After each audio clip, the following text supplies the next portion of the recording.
Unemployment and crime rates began to rise rapidly. The streets were dangerous for foreigners. In the first episode, I mentioned an acquaintance whose dollars were extorted and whose body was later found burned in the forest along that dark road between the airport and the city. According to what my Russian friends told me, this is where the story begins of how cash declarations at customs were allegedly leaked to Sinister gangs. Again, according to what my Russian friends told me, while trying to protect your money by trusting the state at customs, you were actually handing over your name and description to ill-intentioned people. If you carried dollars above a certain limit, you had to make a red declaration. Your money would be counted piece by officers in a private room. According to rumors, those uniformed officers might have been instantly leaking info to the mafia outside via radio, saying things like, "Foreigner in a blue jacket with a mustache carrying a black bag declared $40,000 cash." It was said that walking out of customs completely unaware and unprotected and getting into one of those unregistered wild taxis outside meant signing your own death warrant. There were rumors that some taxi drivers at the airport exit were operating as lookouts for these gangs. As soon as they picked you up, they would allegedly report the license plate and your description to a tailing team behind.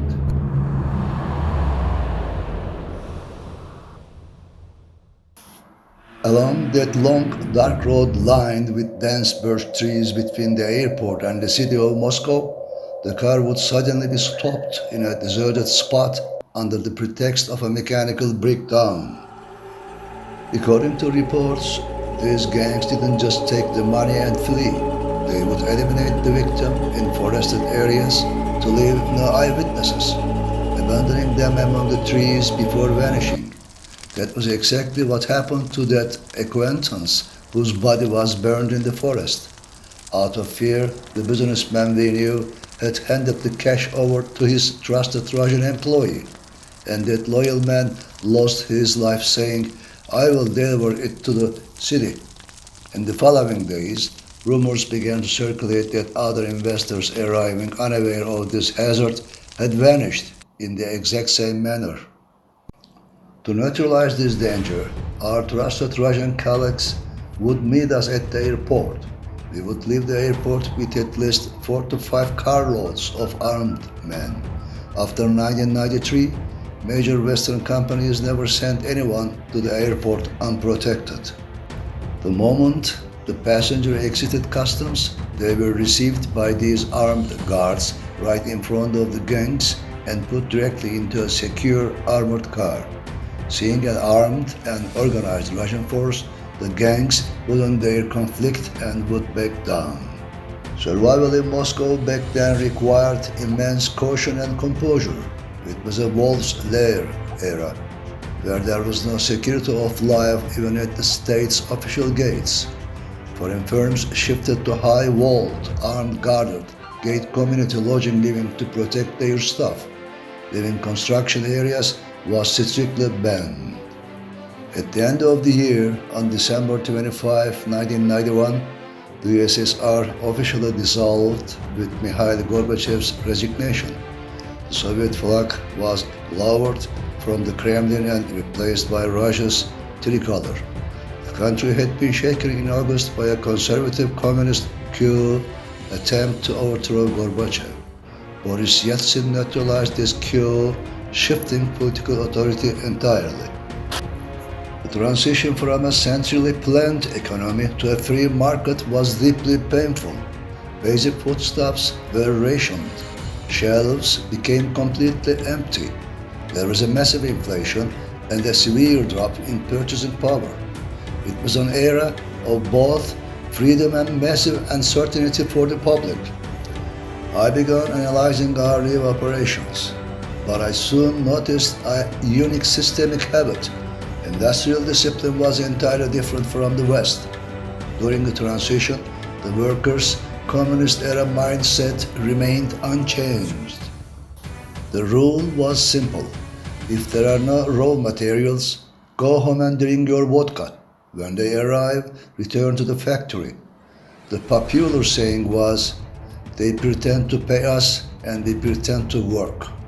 This was the Homo Sovieticus mindset.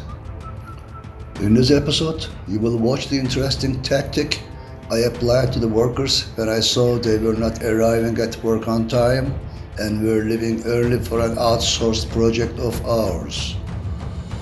If there was no aviation fuel, flights wouldn't take off even if scheduled, and you would wait at the airport for days. Even if the airline had money, no fuel arrived because logistics collapsed. Customer satisfaction mattered to no one. The fuel crisis scenery of 1991 and the desperate people waiting on terminal floors were merely stories told me at the time.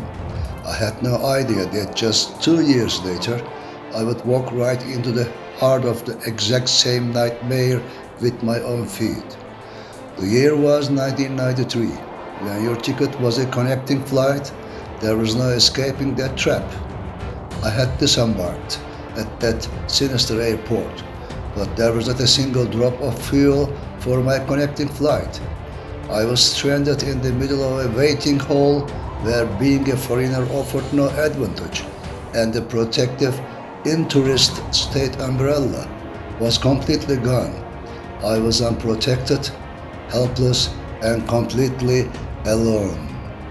If you want to experience the tense atmosphere of this true story with me, I highly recommend you don't miss the upcoming episodes, because I cannot tell everything all at once. These lived events must be connected chronologically. It's not easy. Together, we are traveling 35 years back in time to those troubled days. One day, I outsourced a project of ours. The opening had to take place within a week. The product exhibition stands needed to be set up. The workflow was extremely slow, especially with outsourced work. The workers would arrive at 11 a.m. and leave by 3 p.m. They couldn't break the mindset the regime had built in their minds. I was facing a total failure and a catastrophic risk of losing credibility. Behind the workers arriving at 11 and leaving at 3 was the compulsory struggle for survival of that era. In the mornings, they had to join those massive freezing lines just to find food. And at 3 o'clock, they had to return home safely before it grew dark. While I calculated discipline and efficiency as a Western businessman, they acted with the factory belongs to the state, no need to rush mindset. Breaking this psychological wall required a far greater battle than overcoming the custom mafia. I didn't think of paying wages in dollars or giving Western consumer goods as bonuses to motivate them. I was already paying their wages. I sat down, thought, and a brilliant idea struck me. I was going to win their hearts, but how? To win their hearts, I had to think like them. I ordered my assistant to buy vodka, cognac, caviar, carbonated juices, fresh fish, and assortments of fresh fruits. With these rare items, I set up a paradise table fit for kings, impossible to refuse. When they prepared to leave at 3 p.m., and I said, "Come, let's have a few drinks," they were shocked. I approached them not as a boss, but as a friend. The moment you raise toasts and share bread at the same table, all ice melts away. When tipsy, rational capitalist calculations faded completely. At that emotional peak, when I said, "There's a flow here, let's finish it together," it sparked a sense of fellowship. They worked until morning with great joy. While drinking together, we were talking. I discovered something incredible. Among these workers were painters and teachers. The Russian people were immensely educated. Even in subways, everyone held a book, traveling in silence. Their cultural level was very high. During our conversation, I told them the truth. Your previous system was no good. People in other countries were fighting for your ideology. But here, the elites lived differently, while the public was in scarcity. You were living in total nothingness. The room suddenly erupted. They looked at me and shouted in a famous Soviet term, "You are a politicheski prostitutka," meaning a political prostitute. I just burst into a massive laughter. Regarding this move I made to get the job finished, my assistant said, "You are very cunning. Congratulations." I told my assistant to have the secretary clean the dishes from the table. He said, "But I cannot order her. We are all equal." My response was, "Then go wash the dishes yourself." He was shocked, but obeyed. The old systemic mindset was still lingering. The Russian people were very warm, and I made great friendships, but they had a deep, silent fear. What if communism returns? I would look into their eyes and reassure them. Rest assured, I'll say, a place entered by Pizza Hut, McDonald's, and Pepsi Cola can never return to communism. This was the only secret to success in 90s Russia. Forget the rule books and write the rules of the geography yourself. Finally, the opening day of the area where the product presentations would be held arrived.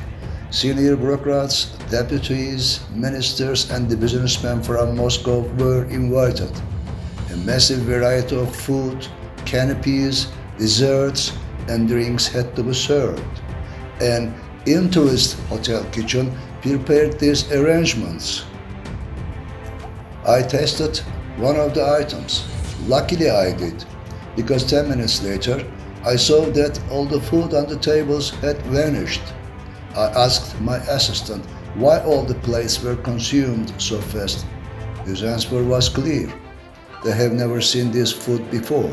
It's only served in Intourist kitchens. Then I understood the situation. I won't lie.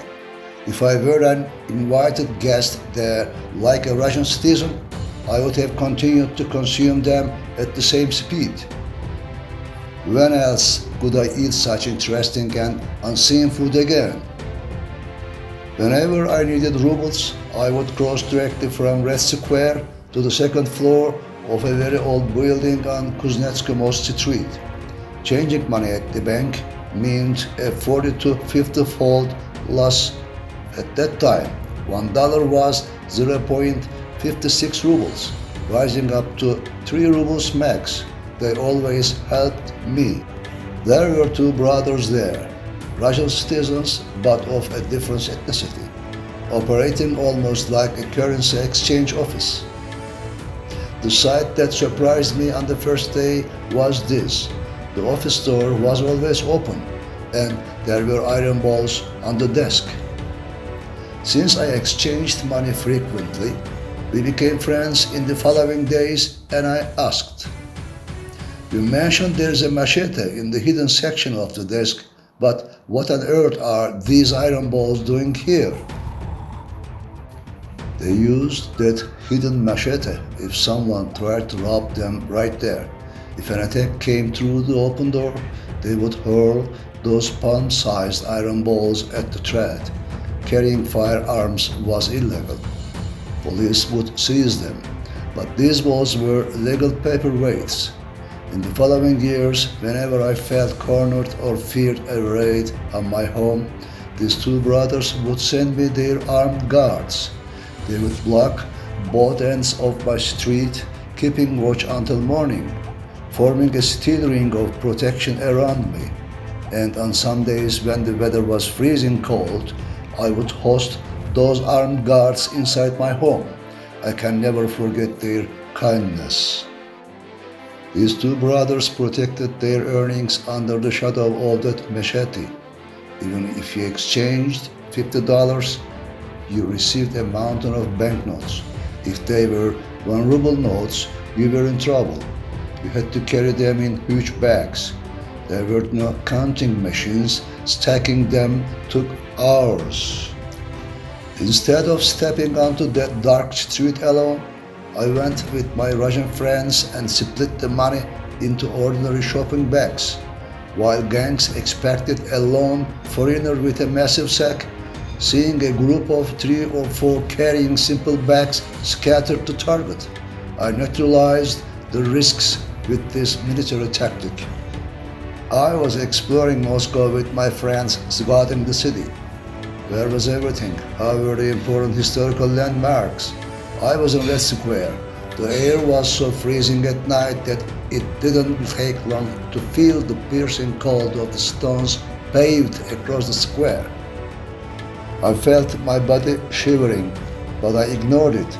The real cold traveled straight from the bottom of my feet to my stomach, and I felt a sharp pain in my abdomen. The organs in my stomach area were flashing alarms. Everyone knows winter cold, but this cold was entirely different.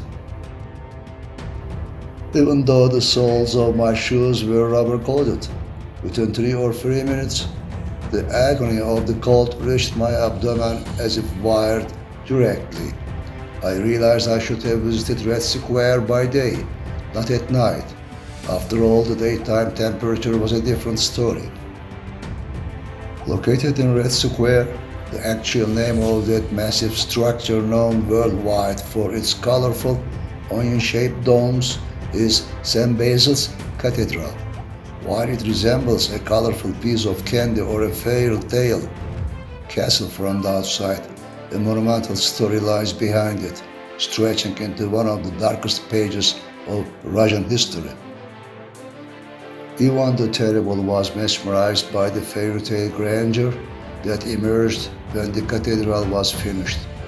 According to legend passed down through history, the Tsar had the eyes of both architects gouged out so that a replica of this cathedral could never be built anywhere else. This tragic tale is eternally etched into the soul of the cathedral. When you stand in Red Square with your back to the Lenin Mausoleum, you see the famous GUM department store right in front of you. The 2 historic megastores located in the heart of Moscow, GUM on Red Square and ZUM on Petrovka Street, were the places where the class and cultural divide in the country could be observed most clearly during that transitional era. GUM had the appearance of a massive palace with an enormous steel and glass ceiling. However, in the years 1991-1992, the interior of this magnificent building was extremely pale, poorly maintained, and grey.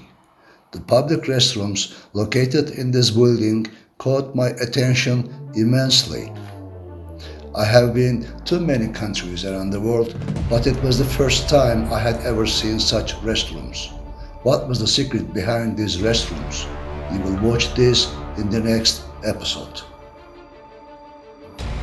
In the 3rd episode, you will watch how I acted in cold blood, played a tactical mind game, and escaped from there as quickly as possible from that open space waiting hall with no doors, where there was no one else but me after my connecting flight was cancelled, because no aviation fuel could be found at that ominous airport I mentioned earlier in this episode.